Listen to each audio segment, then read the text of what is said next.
দেশের আকাশে হিজরি ১৪৪৭ সনের পবিত্র রমজান মাসের চাঁদ দেখা গেছে।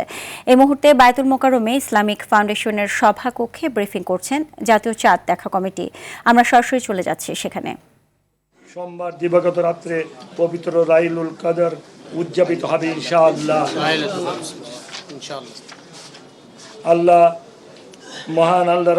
মহান আল্লাহ পাক আমাদের সকলের ন্যাক আমল সহ কবুল করুক, আমাদের ন্যাক মকসুদকে পুরা করুক।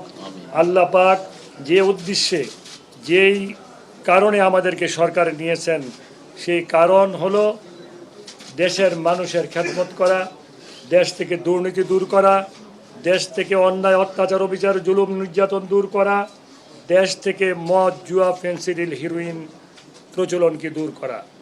আমার সাংবাদিক ভাইয়েরা, আমি আপনাদের কাছে কৃতজ্ঞ। আমি আপনাদের কাছে কৃতজ্ঞ জানানোর ভাষা নাই যে আপনারা এত কষ্ট করে, এত সময় নষ্ট করে আপনারা এসে এখানে উপস্থিত হয়েছেন। আল্লাহ আপনাদের ভালো করুক।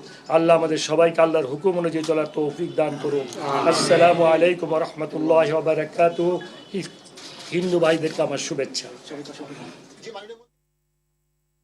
দর্শক, আমরা জাতীয় চাঁদ দেখা কমিটির ব্রিফিং শুনছিলাম।